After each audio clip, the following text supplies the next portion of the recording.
So you want to join Strongman. You want to join a gym. You want to get a coach. You want to get a nutrition plan. You don't want to be a rookie anymore. You don't want to be an amateur anymore. You want to be a pro. On today's episode, I am going to be starting a 3 or 4 part series. I haven't decided yet.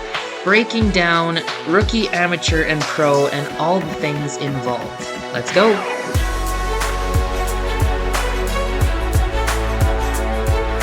Okay, so welcome back to the podcast. So sorry for the month-long hiatus I took. I recorded and then deleted and recorded and deleted a few different episodes, and I wasn't quite satisfied. And then life kind of got busy, and balancing everything, as a lot of you know, is not easy. So sorry about that. I do have a couple episodes lined up to go for the next couple of weeks. Yeah, hopefully you guys have had a really good March so far. March has been pretty busy for me, catching up with a bunch of stuff. I've been currently doing some off-season training. So after the Arnold's Pro-Am, I got to take some time off, which was really nice. I really haven't had an off-season. I didn't have one at all last year. And then I was supposed to have one, but then the Arnold Pro-Am came up. And then we were back to training right away. So I'm really happy to be having a few months of just nothing. And by nothing, I mean just training in the gym, just for fun, nothing specific. Because I mean, I guess that's one thing as you go up in the ranks of strongman is sometimes when you train a lot, it becomes a lot. Like, no duh. But at the same time, what I mean is if you're just training strongman, just focusing on competitions, you do start to break down a little bit and it doesn't become fun anymore. So taking off seasons is really nice. My coach has me doing a bunch of leg days because these legs are runner's legs. They are Bambi, gazelle. They're built for long distance striding, which I used to do in university, but not anymore. So the only thing that I do running wise is with a yoke, farmers, sandbit, anything, all of that stuff. That's the only kind of running I do these days. So putting muscle and size on really long legs is difficult. Um, and one thing that I mentioned to one of the girls at the gym, my bodybuilder friends, was I have to go to failure on leg day. If I don't go to failure, there's really no point. If I do failure in my upper body, I'm trashed for weeks. But if I go to failure on leg day, you have that DOMS period of about, I don't know, 2 to 4 days. But if you're back in the gym, helping clear that lactic acid, moving, getting some gentle movement in, or even some light reps, RPE5, RPE6, I'm usually good to go 2 or 3 days later. So coach has been hammering my legs. I have 2 lower body days, 1 upper body day, and an upper lower body day. So the post that you see me make on my Instagram when it's usually like log or split jerks or deadlifts, yeah, there's a lot of deadlifts. So we're putting on some size because we are going to be a menace this year. Big legs means big overhead, but you also have to put the work in for the overhead, obviously. But anyways, that's kind of how my life has been. It's been really busy, lots of appointments, lots of work, all of this stuff.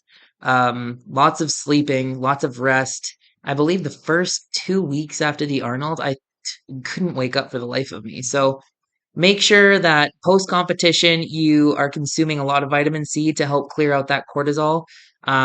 Make sure that you're getting some vitamin D with vitamin K. Vitamin K helps vitamin D become soluble. Is that the right word? Soluble? Absorbed. It increases the absorption rate. There we go. So just make sure when you take your vitamin D, you're also taking, so if you take 1,000 IUs of vitamin D, you should be at least taking 120 to 200 of vitamin K just to help with absorption. Just so that if you take, let's say 10,000 IUs of vitamin K, you're not pissing it all out. The vitamin K helps it absorb and stay within the body. So make sure that you're taking your vitamins and making sure that you're taking your nutrition seriously after a comp, because after going through something like that, and like something as big as the Arnold too, because, with 500,000 people walking around, you become really drained really quickly, and your professional face has to be, or not, you don't have to act professional. I do because I'm a pro. So smiling and waving is a big part of my job as an athlete. So, if you have that coming up, you should definitely nap. Stay away from large crowds, stay away from the sunlight, go full vampire mode, really. No one wants to see you anyway. Well, they do, but you don't. So just tell them that you're sick with the Arnold flu or something. All right, so this week I wanted to do a solo episode, and I can't tell you right now if it's going to be a 3 or a 4-part series. I'm going to be breaking it up into being a rookie, being an amateur, being a pro, and then I was thinking about life after strongman, but to be honest, I might bring a guest on for that because I have not retired from this sport yet, and I don't see myself doing it anytime soon unless babies come along, but then I won't be retired, I'll just be on mat leave. So, um I want to break this up because I know a lot of people have questions about it. I've had a lot of feedback come through.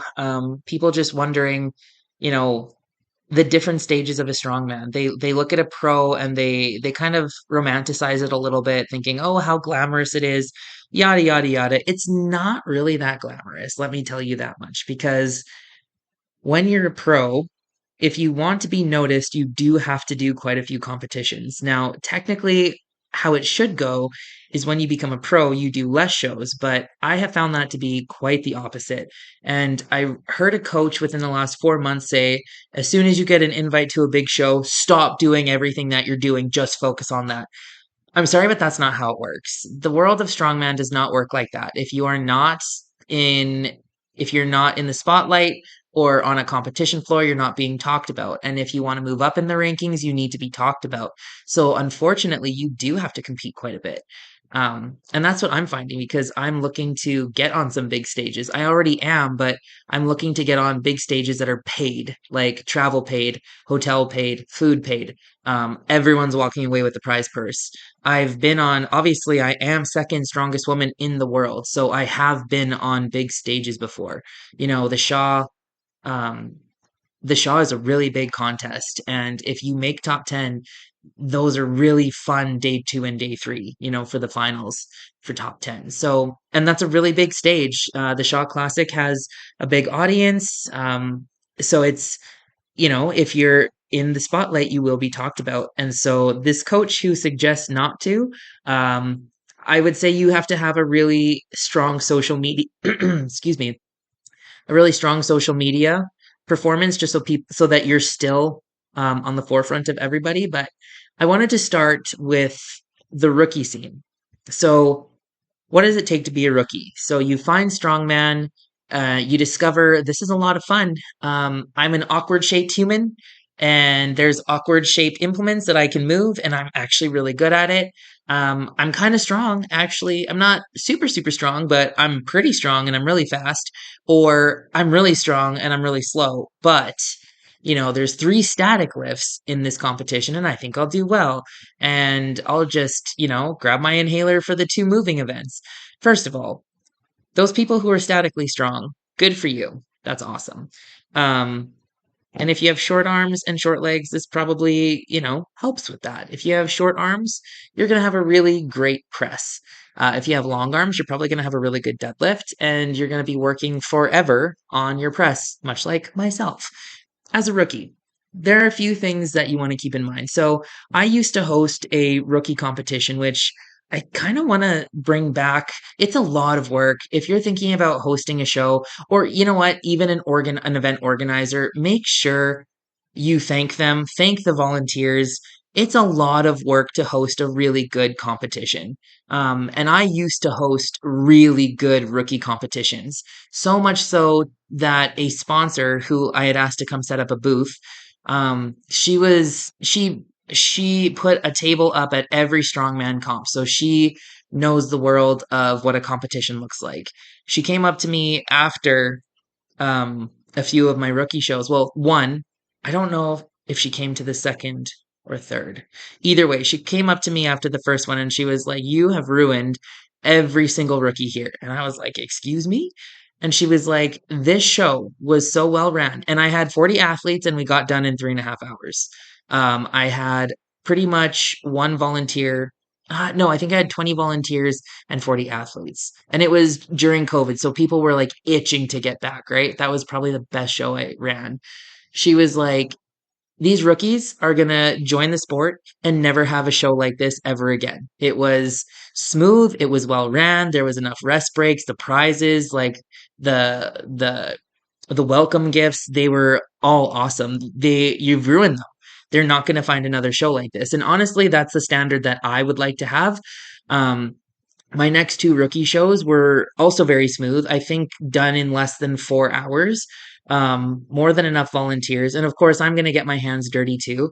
Um, so yeah, like I like to host a good show. I know what a good show is like. I've been doing this for nearly 9 years now. Um, and so I like to make sure that rookies have a good experience because if you're not going to have fun, then what's the point, right? Because I know that's why I joined. I joined because it was fun. I was that ex university athlete looking for something to keep me competitive. You really can't take the university athlete out of someone. It's honestly just impossible. That competitive fire will always be there, and the only outlet possible truly is something else in athletics. So you're interested. Also, please share this with someone who might be on the fence, someone you think might be really good at strongman, because I'm going to break down the ins and outs of being a rookie. So first things first, you're going to want to find a rookie comp.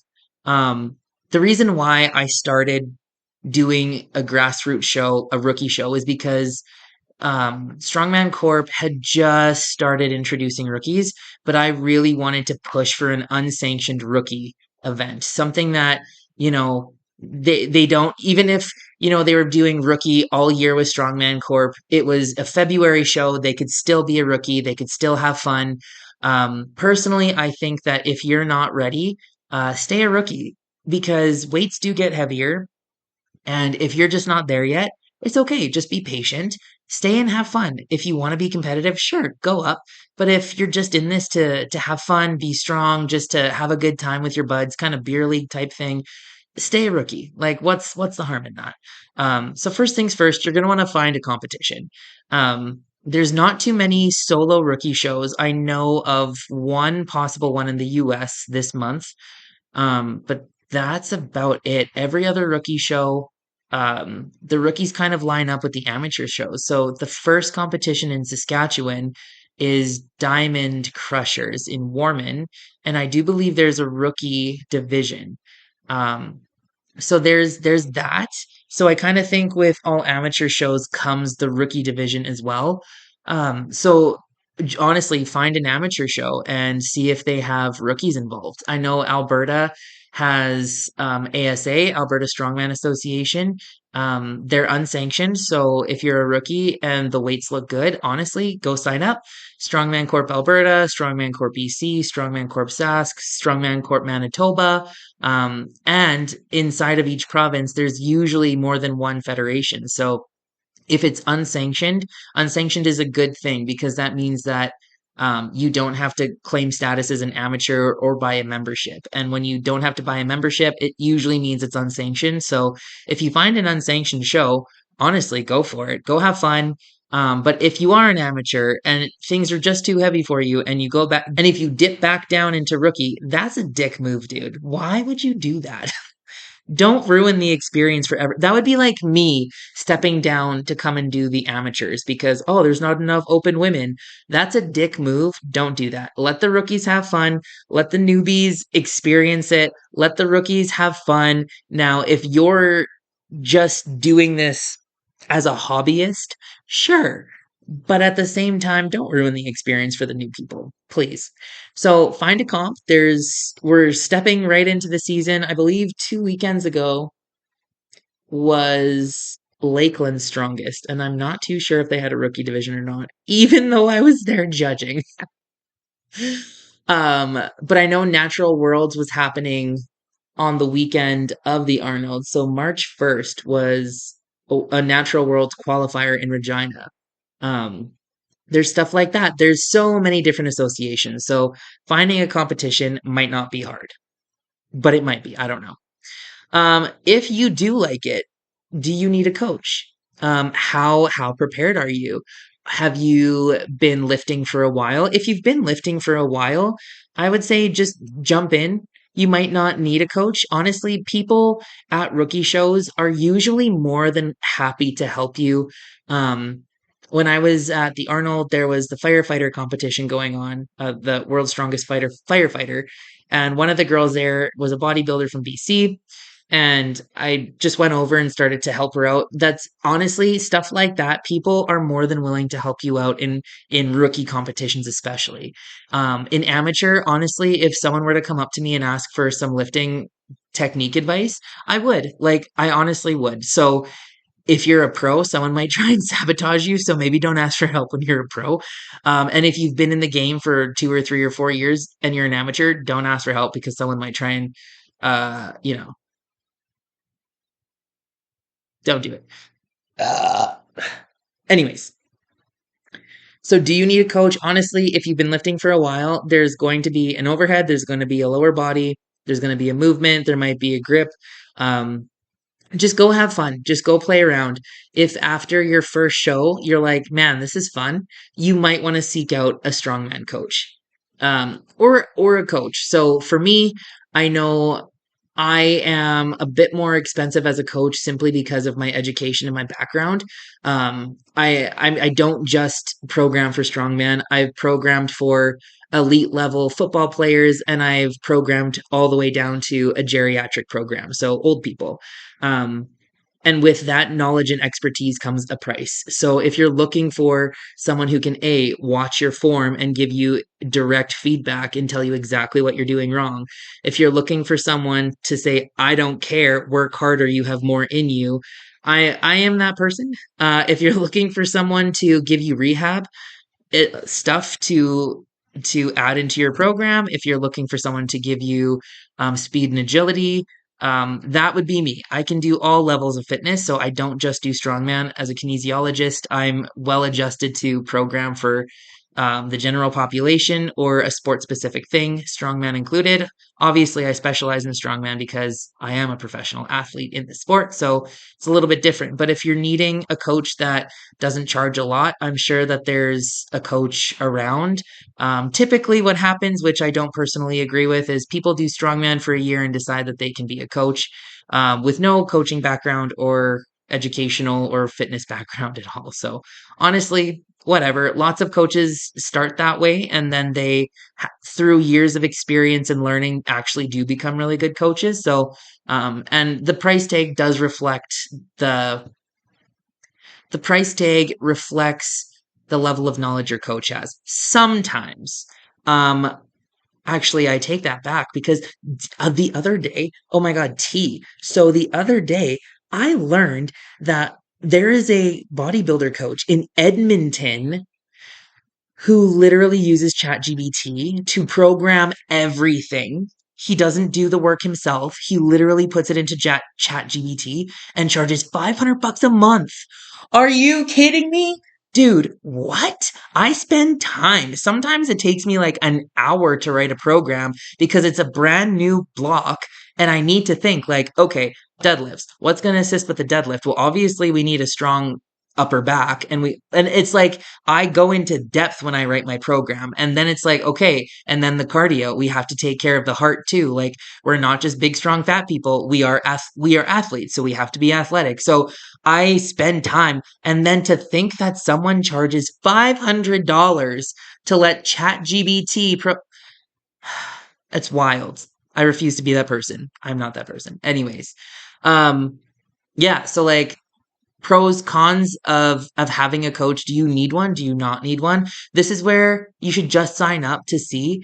And then at your gym, even if you just reach out to someone in the DMs, be like, hey, I'm doing a rookie comp. Like, I'm just at a global fitness, or is that a gym? I don't even know. I'm at a Good Life. What could I do? This is what I have. Like, these are the movements. What would be comparable to a sandbag loading? Like something like that. Reach out to someone. They might have an idea for you, or Google or YouTube. There's a lot of information on YouTube. So really, you can do rookie competitions with just YouTube and Google. Really, But when you start to get into it, into the amateur side, honestly, that's where you might want to start looking into a coach. So if you're not getting a coach, there are some basic movements that you will need to master. So squat, deadlift, overhead, loading, and explosive movement. So triple extension. So if you decide not to get a coach, you will need to learn how to squat, deadlift, overhead press, load things, and be explosive. And I would argue fast. I always tell my clients quick feet, quick short steps. Always move quickly. If you move slow, you're going to lose in a loading medley or in like a farmer's or a yoke or something. You should have a quick, short stride always. But then you're also going to want to be explosive because if you're loading a stone or a sandbag or it's a sandbag toss is one of the harder ones to learn as a rookie. That's where I would do my research or maybe hire someone who is a coach for an hour and have them go over it, maybe go over the movements. That might be your cheapest option, honestly, is just to hire a strongman coach for an hour session and just go over some things that you're unsure about. Um, that might be your best bet. But those are the basic movements that you do for sure want to master is squat, deadlift, not bench. We do not bench press in strongman, and I swear to the Lord God Almighty, if I see a bench press in any competition, I will do my best to blow it up. And when I say blow up, I mean with fire and a match. Unless it's like at the Shaw where it's that standing chest press, that's different. That was cool. That was, if you haven't seen it, it was where the keg got loaded, and then 3, 2, 1, you have to push. Another keg would come, you press. The women didn't have to do it. It was just the quote unquote pro men um, in the or for strongest man on earth for the Shaw Classic Open. A lot of us who do compete in the top 10 are professional strong women and strongmen. Uh, So for me, it's hard to say, oh, the pros, because honestly, there's a lot of pros on the men's side and the women's side. And honestly, usually the top 10 are all professional athletes. So um, but there's usually no bench. Sorry, that was sorry. There's usually no bench. It doesn't need to be benched. This is not powerlifting, and that's another thing to keep in mind. This is not powerlifting. This is strongman. So you will be overhead pressing for reps. You will be squatting for reps. You will be deadlifting for reps. There is absolutely no need to max out in your program a week or two before. All you're doing is flatlining your central nervous system, your CNS. And when you do go and max out at a competition, you will have an injury because you've already peaked. You've already maxed out. You're supposed to peak to max out for the competition. So for my athletes, if I have them do a 1 rep max, it's usually a 3x1 at a 9 or a 9.5. So it's not a full out max. They never do RPE 10. They never go balls to wall. It's always balls slightly to wall, rest as needed, slightly to wall again, rest as needed, and one more time. There is no need to max out ever. The only time you need to max out, and I'm telling this to you confidently, and if any other coach wants to argue with me, this is the hill I die on. I am the exercise professional. I have a kinesiologist degree. If any weekend course bunny wants to argue with me, I absolutely will, because, sorry, I'm right, you're wrong. You do not need to max out in training ever. Ever, ever, ever. You save the max outs for the competition. Okay, I'm going to move on because I'm very passionate about that. Weight classes. Do you need to cut or do you just stay where you're at? Personally, as a rookie, and as a coach, I have always encouraged rookie athletes to just stay where they're at. Don't cut. You don't need to. If anything, just clean up your lifestyle. Whole foods, fruits, veggies, lots of water, less alcohol, reduction in processed foods, so reduction in going out to eat. If anything, just do your best to eat healthy and move into that healthy lifestyle because as you train, you will see benefits of strength increase as you eat whole foods, a good healthy diet. And when I say diet, I don't mean like a crash diet or the California diet or the Long Beach diet. I'm talking diet as in like what you eat. For example, in my diet today, I had breakfast. It was sour bread with peanut butter and a protein shake and chocolate milk because it's so good, and a banana. That's what I had in my diet today. So for me, I see the word diet very differently than people who do crash diets, which I do not encourage. If you're going to do strongman, do not crash diet in order to cut. Honestly, just stay where you're at. And if you like it, move towards eating healthy. That's all I have to say. I think it's not safe unless you're already on a fitness journey and you've already been cutting weight. Um, don't start, especially not for your first year. Just figure out if you like the sport. Figure out if you like the people. Generally, within your first 2 to 3 years, people are really friendly to you. And then when you become competition, you become a threat to them, and then you're less favorable, which is so silly. And people just need to grow up. And I'll say it again, grow up. If you don't like someone because they're stronger than you, honestly, go to therapy. I have the name of a very good therapist. Go to therapy. That's a you problem. That's not the person that you're competing against. If you are jealous that someone is stronger than you, stop being a little whiny baby and just put the work in and be consistent because obviously that person's being consistent and you're not. Okay. There's a lot of soapboxes that I need to get off today. But it's my podcast, so this is a whole entire soapbox, and you're subscribed, so obviously you want to listen. Okay, anyways. So, and that's the other thing with cutting or staying where you're at. Are you willing to be patient? Because losing weight, cutting down, trimming up, that takes time. My body has been the same weight since 2021, and I have seen a massive body recomposition in those 4 or 5 years. Um, my body has completely reshaped how it is, and I have not changed. The scale has not moved at all. So honestly, I'm at the point where if I step on the scale, it's because I want to be humored. I don't even look at it or give it value anymore. And that's a really big issue when it comes to women, is stepping on the scale and seeing their worth and their value in that number. For me, over time, it's now just a unit of measurement. It's just I have too much muscle. It's honestly like it's not even weighing out properly. If I want to know, what my body fat percentage is. Personally, I'll go and get a DEXA scan done. A DEXA scan, it measures your bone density, your free fat mass. So yeah, if anything, DEXA.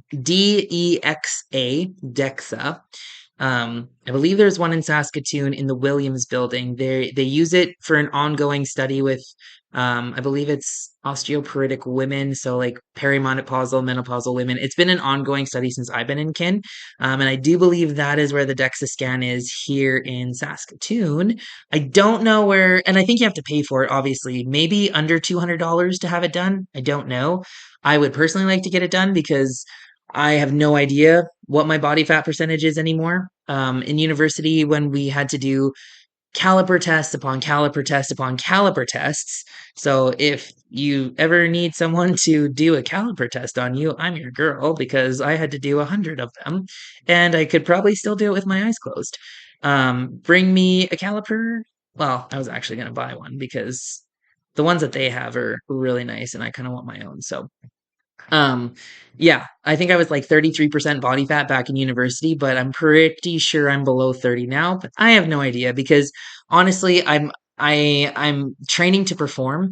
Yes, looks comes into play, but at this point when you're an athlete and you don't eat for enjoyment anymore, you just eat because that 3 hour mark is coming up. It doesn't really matter.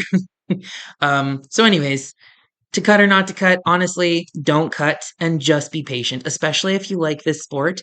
Um, and if you are concerned about how you look, I know for women that's a really big, and men too. Sorry, I shouldn't say just women. It's also men. If you are concerned about how you look, that's where you should look into hiring a nutrition coach. And when you do that, ask around. Don't just hire someone who says, "Oh, I can do nutrition." Okay, that's cool, but what I want to know is who has been working with a client for a long time, who has consistent results, And obviously they've stuck around, so it's a pretty decent price. That's how I would look for a nutrition coach. So the next thing you want to ask yourself after you've done a rookie comp or two is, do you even like it? Um, because if you don't like it, it's honestly not worth investing in. And when I say investing in, you will be investing your time, you'll be investing your money. That's a big part, like both of those, huge. I was at the gym at 1:30 today and I got home at 5:30.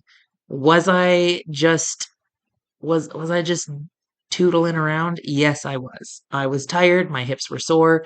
I didn't want to do deadlifts for the second time in a week. I didn't. And it's only Monday, if you can imagine.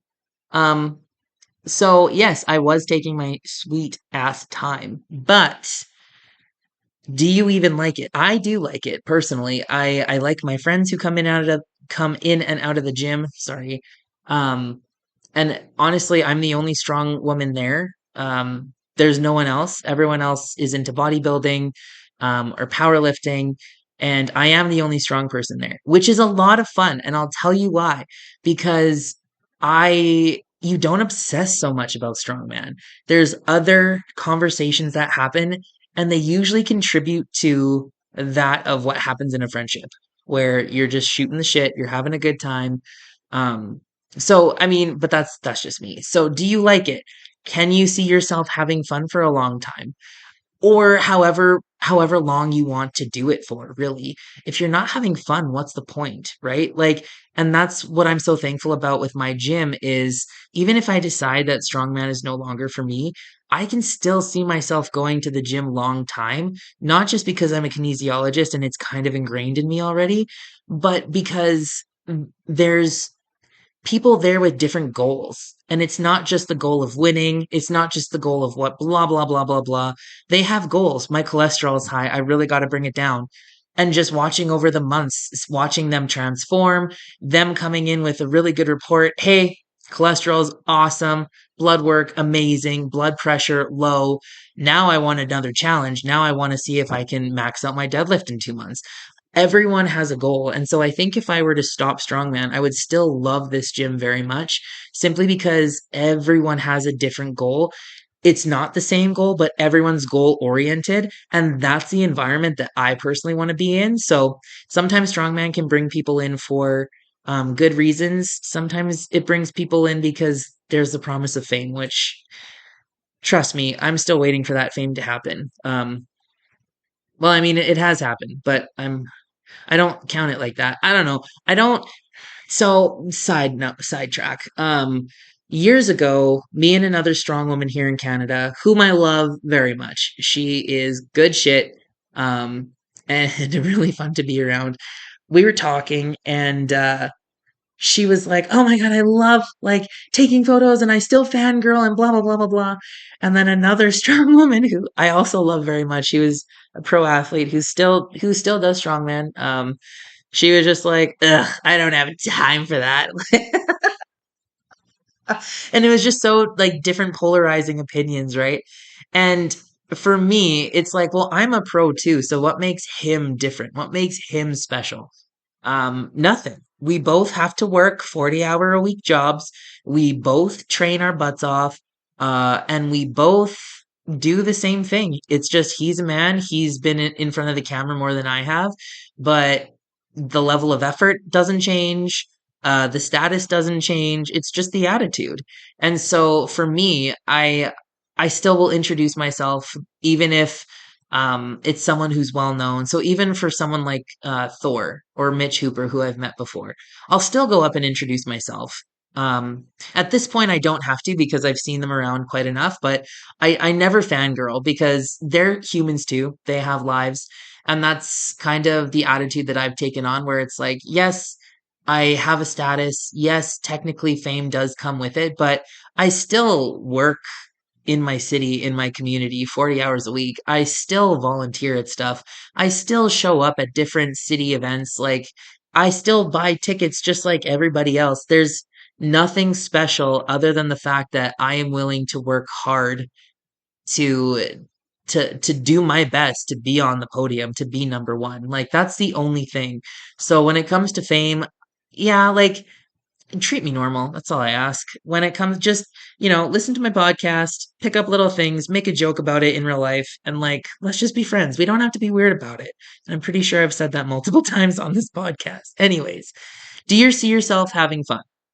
Are you going to do it for fun or competitively? Especially after you gather that information for yourself on the first couple of competitions, figure out if this is something that you want to do for fun or competitive, because eventually there will come a time where it does become competitive. There will come a time where you're sick and tired of losing, or you're sick and tired of being third, or you're sick and tired of whatever. Don't lie to yourself. Be honest to yourself. Of all people, be honest to yourself. Is this something that you want to do for a while? Do you want to be competitive? Has this sport lit that competitive spark? If it has, that's where you'd want to consider moving up into the amateurs.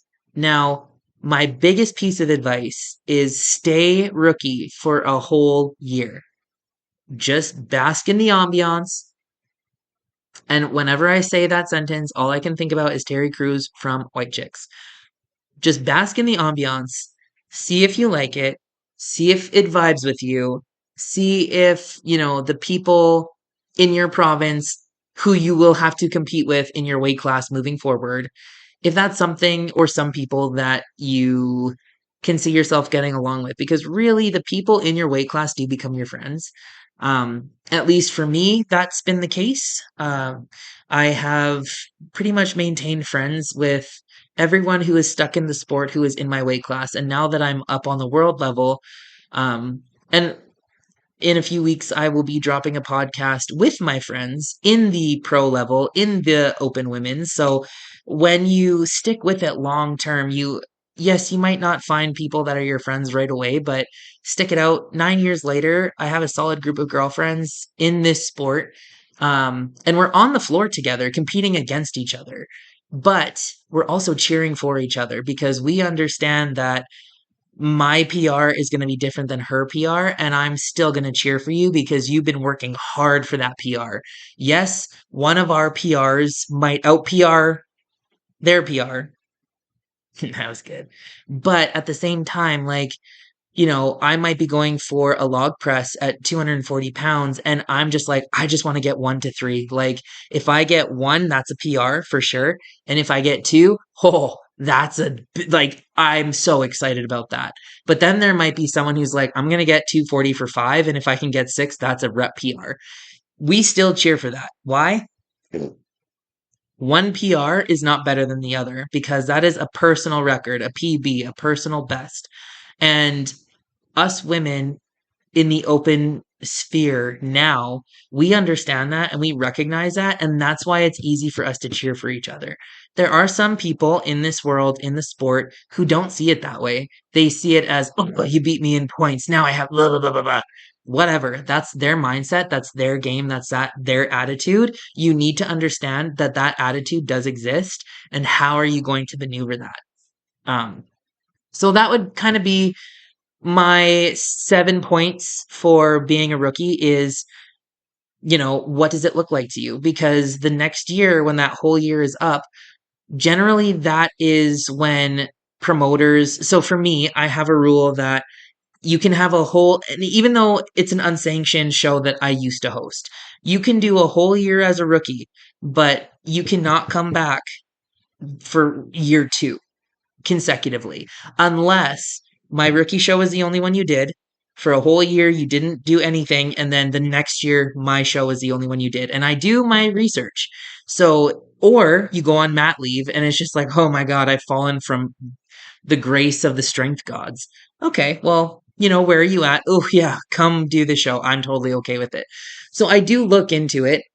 Some promoters might, some promoters might not. That's up to them, to be quite honest. But honestly, after a whole year of lifting and competing, you should know if this sport is something that you want to do. You should know if you're wanting to hire a coach. You should know if nutrition is on the line. And honestly, ask your coach. Ask your coach if that's something. If you are short and you are an open woman, do you want to stay an open woman? Because I am 6 feet tall. Are you wanting to go up against me in Canada? are you wanting to go up against me in the US? Like I've I'm not an easy competitor. Like I will put you to work.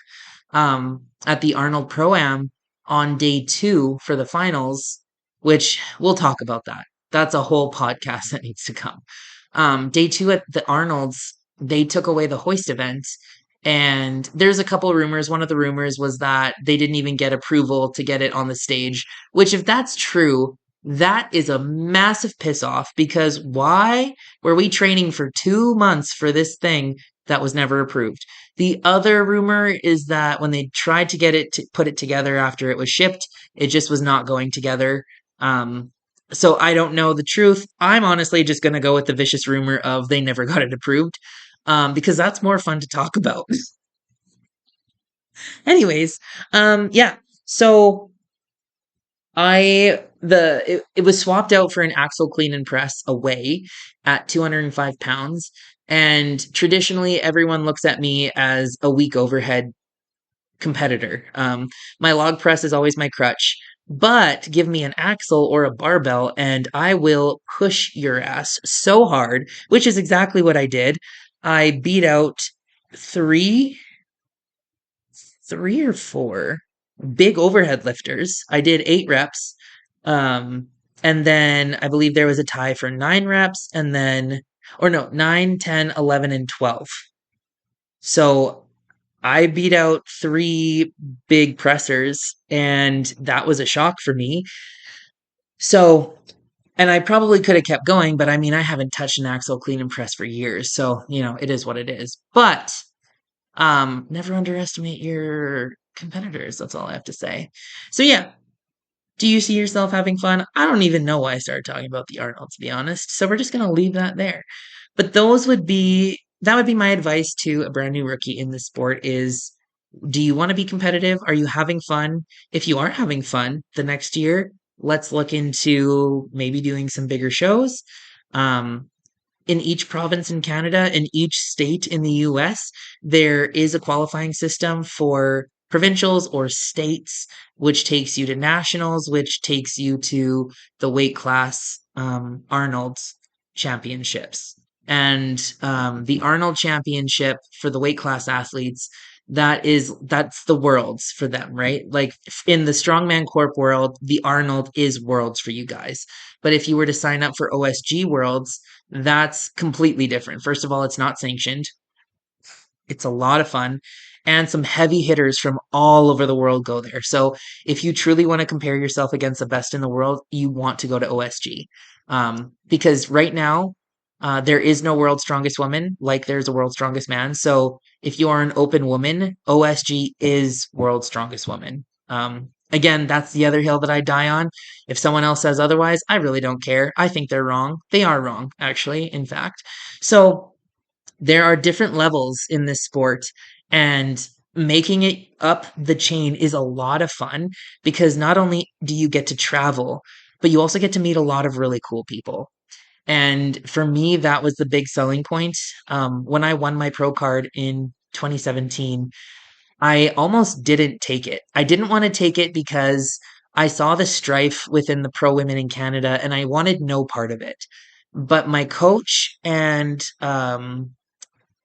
someone from Regina I had a conversation with, and they said, you know what? You need to take this pro card because it opens up the door for travel for you. Because you could be invited to compete in some really cool countries and you could be turning that down if you say no. And you know what? It's true. I have. Honestly, going to Alaska, going to Norway, I haven't really been outside of the States. But you still get to see parts of the country that you never thought you would. So it is really fun. And I do encourage you to go as far as you can, especially if you have fun and you love it. Personally, I think strongman is the ADHD powerlifting. You'll never be bored.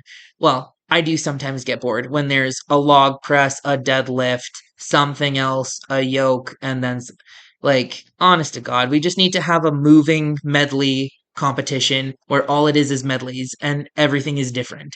I've never seen anything like that, so I would love to see that personally. I might actually host a competition like that. You never know.